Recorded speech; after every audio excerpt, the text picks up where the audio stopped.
최근 국내 증시가 사상 최고치를 잇따라 경신하며 시장이 더욱 뜨겁게 달궈지고 있습니다.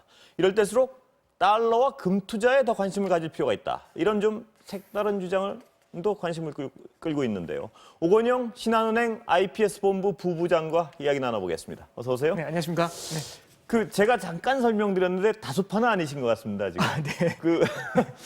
지금 이 뜨거운 이유는 뭔가요, 부부장님 보시기에? 일단 뜨거운 이유를 이제 물어봐 주시는 이유가 왜 그러냐면 이게 실물 경기가 이제 방금 전에 코로나 사태에 대한 얘기도 나왔지만 실물 경기가 좋지 않은 상태에서 주가가 많이 오르니까 그러니까 뭐 경기가 좋으니까 주가가 오르면 누구나 다 받아들이지 그렇죠? 않습니까? 근데 실물 경기가 너무 안 좋은데도 주가가 많이 오르니까 여기에 대해서 되게 많이 생소해하시는 분들이 좀 많은 것 같습니다. 일단 11월 달부터 주가가 많이 올랐고요.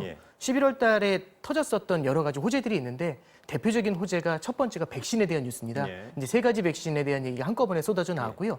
백신에 대한 얘기는 뭐냐면은 지난 한 1년 정도 이렇게 암흑 속에 있는 것 같은 느낌이었지 않습니까? 이제 터널 끝에 뭔가 빛이 보인다. 이런 이제 기대감이 첫 번째 생기는 거고요.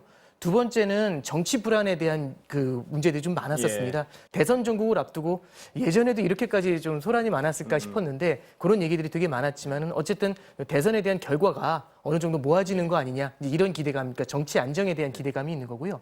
그 다음에 경기는 이제 앞으로는 좋아질 것 같은데 결국엔 빛이 보이는데 빛이 보이는 그 순간까지는 계속해서 지금 중앙은행이라든지 정부가 해왔었던 그런 경기 부양이 계속 이어질 거라는 이런 기대감들이 같이 작용하고 있다. 이런 것들이 주가를 밀어올렸다. 이렇게 볼 수 있을 것 같습니다. 그러면 지금 부부장님 설명하신 거에 따르면 정상적인 거네요. 이렇게 뜨고 있는 건 주가가. 네, 이제 그 정상적이냐 아니냐를 말씀드리자면 어렵겠지만은 제가 말씀드렸던 거에 공통 단어들이 있어요. 첫 번째는 정치가 안정될 거란 기대. 두 번째는 백신에 대한 기대. 그렇죠. 그다음에 마지막으로는 경기 부양이 이어질 거란 기대. 그러니까 기대라는 거는 지금 현재의 상황을 반영하는 게 아니라 미래에 좋아질 거라는 그렇습니다. 일종의 이제 낙관론이죠. 그 낙관론을 반영하고 있고 그 낙관론이 어떻게 보면 과도할 수도 있고 아니면 부족할 수도 있습니다만 약간의 과도한 부분들이 지금 주식시장에도 반영되는 게 아닌가 이런 부분들은 좀 봐야 될 것 같습니다. 어느 부분이 과도하다고 보시는 건가요? 이제 그 예를 들어서 이런 거죠. 백신에 대해서 얘기가 나왔을 때 이 백신이 뭐 요즘 이제 뉴스에서 나왔었던 것처럼 백신이 나왔다라고 했었을 때 그때까지 걸리는 기간들이 있지 않습니까? 그러면 이렇게 비유를 드리면 좋을 것 같습니다. 홍길동이라는 사람이 있다라고 가정을 해보면 홍길동이라는 사람이 이제 병원에 들어갔어요. 코로나 때문에. 그럼 1년 동안 병원 신세를 졌습니다. 병원에서 입원해 있었죠. 너무 힘들어했는데 1년이 지나서 완치가 돼서 나온 겁니다. 그럼 나올 때 그 기분은 너무너무 좋을 겁니다. 터널의 끝에서 나왔다라는 생각이 드니까요. 근데 문제는 뭐냐면 나온 다음에 집에 돌아와서 일주일 지나니까 청구서가 날아오죠. 어디서 날아온 거냐면 병원에서 날아옵니다. 그 얘기는 뭐냐면요. 병원에서 지난 1년 동안의 병원비를 내라는 거고 그 병원비는 고스란히 지금 현재는 빚으로 남아 있습니다.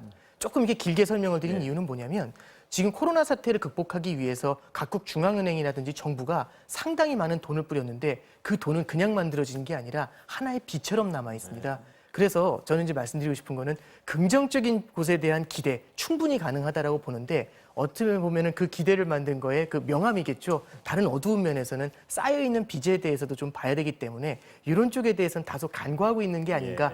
그런 점에서 낙관론이 조금 강한 거 아닌가라는 말씀드리고 있는 겁니다. 빚으로 이뤄진 버블이다. 이렇게 짧게 표현할 수 있는 건가요, 지금? 이제 버블이라는 얘기가 요즘 이제 전문가들 사이에서도 그런 얘기들이 나오는데 버블이라는 건 사실 판단하기 굉장히 어렵습니다. 근데 이제 뭐 예를 들어서 버블이라는 거는 어떤 일정한 로직이 없이 막 달려갔었을 때 주식시장이 이럴 때는 이제 버블이라고 판단할 수 있겠지만은 지금은 합리적인 기대는 분명히 존재하죠. 백신이라는 것이 뭐 허황된 얘기는 아니지 않습니까? 그런 합리적인 기대가 존재하는데 다만 기대가 좀 크다라는 거, 기대가 크면은 이 기대가 큰 만큼 시장은 먼저 달려가 있다가 이제 우리나라 속담 중에 김칫국을 많이 마셨다 이런 얘기 있는데 그런 경우에는 약간이라도 그런 기대감을 실망시켜 줬었을 때 주식시장이 이럴 때는 좀 휘청휘청하는 그런 모습들은 나타날 수 있다 이렇게 볼 수 있습니다. 그 말씀하신 그 부분이 바로 짐 로저스나 이런 세계적 어떤 투자가들이 어떤 순간적인 붕괴가 이루어질 수 있다고 주장하는 그 말씀하고 비슷한 얘기인가요? 네, 이제 그렇게 보실 수 있는데요. 결국엔 이런 겁니다.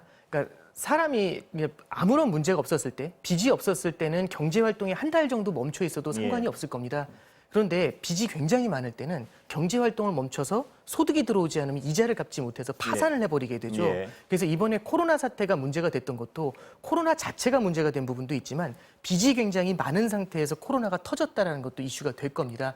그래서 이 짐 로저스 같은 전문가들이 얘기하는 거에 항상 빠지지 않고 등장하는 게 너무나 거대한 부채가 있다라는 얘기가 빠지지 않고 등장합니다. 물론 빚이 많다라고 해서 망하는 건 아니겠지만 빚이 많은 상태에서 또 이제 우리가 예상하지 못한 충격들이 왔었을 때 이런 것에 대해서 우리가 경계감을 가질 필요가 있다. 이런 메시지로 해석하면 될 것 같습니다. 예, 제가 하나 여쭤보는 게 요새 어떤 전해보지 못한 경제 현상이라고 어떤 설명하는 부분 중에 하나가 사람들이 전문가들이요. 네. 돈을 찍어내서 빚은 계속 늘어나는데 네. 이자율이 워낙 낮고 네. 인플레이션이 일어나지 않는 이런 초유의 현상. 네. 여기서는 이게 돈을 계속 찍어내면 지속 가능하지 않느냐 이런 주장을 하는 분들도 꽤 있는 것 같습니다만 어떻습니까? 예, 이제 현대 통화 이론이라고 예. 해가지고요. 이제 미국에서는 이제 그런 주장들이 나오고 있고 예. 대표적으로 일본에서도 그런 일이 있었다. 그러니까 일본 같은 경우도 경기가 안 좋으니까 돈을 계속 찍는데 돈을 계속 찍어도 그 인플레이션이 나타나지 않는다 이런 얘기들을 좀 하고 있습니다. 근데 저는 이제 관점을 어떻게 봐야 되냐면 인플레이션이 단순히 이제 돈을 찍는 것만으로 해석되는 부분들도 있겠지만 다른 부분들도 같이 봐야 된다라고 봅니다. 대표적인 케이스가 뭐냐면 돈을 찍었을 때 그 돈이 어디로 가느냐가 되게 중요하거든요. 실물 경기에 가서 고이느냐도 중요하지만 이 돈을 찍은 게 실물 경기로 가서 고이지 않고 오히려 자산 시장에 가서 고여버리게 되면 이런 경우에는 자산 가격의 상승을 만들어내지 실물 경제에서 투자를 만들고 투자가 고용을 창출하고 임금의 상승을 가져와서 실질적인 진성의 인플레이션을 만들지 못하는 그런 문제들이 있습니다. 예. 그래서 정리를 해드리면 물론 돈을 많이 찍었는데 인플레이션이 안 나온다. 그건 맞는 말인데요. 두 번째 어떤 걸 볼 수 있냐면 부채가 너무 많은 상태에서 경기가 침체 일로에 있고 이것 때문에 실물 경기에 투자가 일어나지 않는다는 점. 이 점이 계속해서 물가가 오르는 걸 밑에서 끌어당기고 있는 거. 이걸 볼 수 있고 두 번째는 국제 유가가 예전보다는 최근에 좀 많이 올라오긴 했지만 불과 한 10년 전만 해도 국제유가가 100불, 120불 이랬습니다. 오늘 날짜로 국제유가 보면 많이 올라왔는데 45불 이러거든요. 예, 낮아진 유가 역시도 우리가 물가가 올라가지 못하도록 제어하는 요인들이 있습니다. 그래서 물가를 단순히 돈 푸는 것만으로 해석하는 거는 조금 문제가 있지 않나 그렇게 그럼에도 생각합니다. 불구하고 그 이론을 주장하는 분들은 자산 가격은 그러면 계속 인플레이션이 없고 네. 이자율이 낮으면 자산 가격은 계속 상승할 거 아니야. 이런 낙관론까지 피는 분들이 계신데 그 부분은 어떻습니까? 이제 그 과도한 자산 가격의 상승이 나타났을 때는 그러니까 이 자산 가격이 결국엔 부채를 머금고 있는 거지 않습니까? 아까 전에 말씀드렸던 것처럼 이런 경우에는 작은 충격 하나하나에도 시장이 굉장히 크게 흔들릴 수가 있습니다. 그래서 너무 이게 최근에 나타나는 현상들도 어떤 것들이 있냐면은 그 바이 더 딥이라는 얘기가 있습니다. 미국에서 굉장히 유행하는 단어인데 바이 더 딥은 뭐냐면 밀리면 사자, 주가가 밀리면 무조건 사면 된다. 이제 이런 얘기가 나오는 거죠. 근데 이런 현상이 너무 많이 일어나게 됐었을 때는 오히려 투자를 더 잠식시켜 버린 일이 있습니다. 왜냐하면은 누가 이제 실물 경기에서 공장을 세워서 투자를 하고 고용을 하겠습니까? 그냥 자산 시장에 들어가서 부동산을 사고 주식을 사고 이제 이런 형태로 계속 흘러가게 되겠죠. 예. 그래서 이제 말씀해 주셨던 그런 현대 통화 이론에서도 그냥 막무가내로 돈을 찍자 이런 관점에서 다가가는 건 아니고요. 녹색 성장이라든지 아니면 서민 경제에 대한 지원 쪽 이런 쪽으로 이제 자금의 물꼬를 갖다가 정확히 트는 걸 갖다 얘기하면서 거기에 돈을 풀자라고 이렇게 제한적으로 주장하는 면이 강합니다. 그렇다면 지금 그 부부장님 말씀하시는 건 이렇게 부채를 안고 있는 자산 가격의 상승은 작은 트리거에도 네. 크게 흔들릴 수 있다. 네, 그렇습니다. 작은 트리거가 뭔가요? 예를 들면. 그러니까 방금 전에도 말씀드렸던 것처럼 올해 같은 경우도 누구도 예상하지 못했지만 코로나 사태도 그런 대표적인 트리거가 되겠죠. 저는 이렇게 생각을 합니다. 그러니까 예를 들어서 그냥 권투 선수들이 권투를 할 때 잽을 맞으면 넘어질까 안 넘어질까 이걸 물어보는 거죠. 모릅니다. 왜냐하면 그 사람의 체력이 얼마인지에 따라 다른 거죠.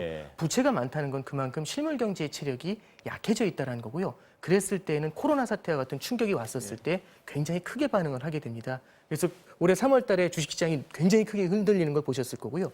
이걸 막기 위해서 또 전례 없는 그런 경기 부양책이 나왔었던 것도 이런 것들을 막기 위한 요인이었겠죠. 예. 그럼 앞으로는 지금 여러분들이 굉장히 많이 투자를 하고 계신데요. 네네. 뭐 불안불안하면서 이제 네. 너무나 올라가니까 투자를 하시겠죠. 네. 어떤 트리거를 굉장히 주의 있게 봐야 되고 조심해야 되나요? 보시기에는 부부장님 보시기에는. 저는 첫 번째로 이제 말씀드릴 수 있는 거는 최근에도 나타나는 현상들입니다. 정부라든지 중앙은행 전 세계적으로 부채가 너무 늘다 보니까 정부도 마찬가지고 중앙은행도 마찬가지로 이렇게 너무 많이 늘어난 부채에 대해서는 굉장히 큰 경계감을 갖고 있습니다. 이건 미국 중앙은행도 마찬가지고요. 미국 행정부도 마찬가지입니다. 근데 이제 뭘 말씀드리고 싶은 거냐면 너무나 계속해서 경기 부양을 하는데 과도한 경기 부양에 대한 부담감이 생겼을 때는 약간의 희망이 나타났었을 때 이럴 때는 이 부양을 조금씩 좀 줄이고 싶은 생각이 들어요. 근데 실물 경제는 숫자가 아닙니다. 그래서 얼마만큼 줄이는 게 정답이냐 아무도 모르죠. 예. 그럼 어떤 경우에는 좀 과도하게 줄일 수도 있고요. 이렇게 됐었을 때는 시장이 또 이렇게 긴장하는 모습들이 나타날 수 있겠죠. 그래서 어려운 말로는 출구 전략이라는 얘기를 합니다. 예. 아직은 성급하지만 백신으로 인해서 실물 경기가 좋아지게 됐었을 때는 그 출구 전략이 나오게 될 텐데 어느 정도 좋아졌는지 마치 딱 좋아진 만큼 이제 돈 푸는 걸 갖다 줄여야 되는데 예. 이걸 정확히 조절한다라는 게 불가능하니까. 사실은 어려운 부분이죠. 그러니까 아주 기술이 좋아야 될 텐데 이런 경우에서 조금씩 충격들이 나타날 수 있기 때문에 이런 건 이제 주식시장에서는 변동성이 확대된다는 예. 말씀을 드릴 수 있는데요. 이런 점들은 좀 유의해야 될 것 같습니다. 미리미리 준비해야 된다 이거죠? 네, 그렇습니다. 뭘 어떻게 준비해야 되나요? 이제 본론을 예. 네, 일단 첫 번째로 이제 이런 생각을 좀 해주시면 될 것 같습니다. 변동성이 높아질 거라는 걸 예상을 하게 되면은 우리가 이제 단순히 주식시장만, 그러니까 뭐 예를 들어서 큰 금액을 한꺼번에 주식에 몰아넣는다든지 아니면 과열이 되어 있는 종목들에 몰아넣는다든지, 그러니까 지금과 같은 상승이 계속해서 이어질 것이라고 생각하면서 한쪽으로 포트폴리오죠. 예. 내 자산이 갖다 한꺼번에 쏠려가는 것들, 이런 것에 대해서 경계를 하는 게 일단 첫 번째로 중요하다고 보고요. 두 번째로는 약간 이렇게 시장이 변동성을 나타내면서 크게 흔들리게 됐었을 때 내 포트폴리오를 지켜줄 수 있는 그런 형태의 안전자산들이 좀 있는 것들은 도움이 되지 않을까, 그렇게 생각합니다. 그게 뭔가요? 네, 그 부분이 가장 네, 궁금하지 이제 본론으로 네. 말씀드리면 첫 번째는 이제 달러에 대한 말씀을 좀 드릴 수가 있을 것 같습니다. 달러라는 자산은요, 기본적으로 그 여러 가지 통화들이 있지만 글로벌 금융 거래의 거의 중심이 되는 통화입니다. 그 얘기는 뭐냐면 금융거래라는 게 말이 어렵지 사실은 돈을 빌려주고 받는 거잖아요. 그럼 전 세계적으로 이제 돈을 빌리고 받는 것들은 거의 다 달러로 돼 있을 겁니다. 그럼 달러로 빌려가지고 달러를 팔고 원화로 환전해서 우리는 투자를 했겠죠. 무언가 설비 투자 같은 걸 했었을 겁니다. 근데 만약에 불황이 찾아오게 되면 어떻게 되냐면 이 달러 빚을 갚아야 되는 상황이 펼쳐지지 않습니까? 그럼 어떻게 되냐면 자산을 팔고 원화를 팔고 달러를 사서 그 빚을 갚아야 됩니다.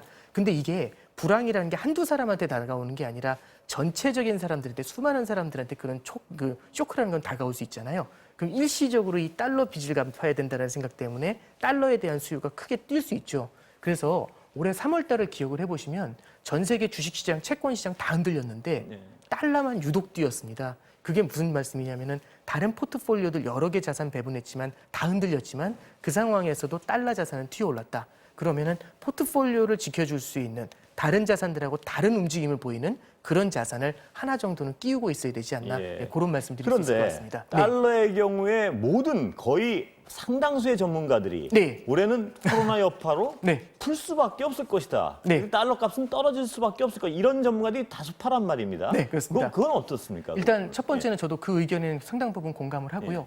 미국이 지금 전 세계적으로 돈을 굉장히 많이 풀고 있습니다. 그리고 전 세계적으로 금리를 가장 많이 낮춘 나라 중에 하나가 미국이거든요. 예. 통화 가치라는 거는 그 나라의 성장하고 금리를 반영합니다.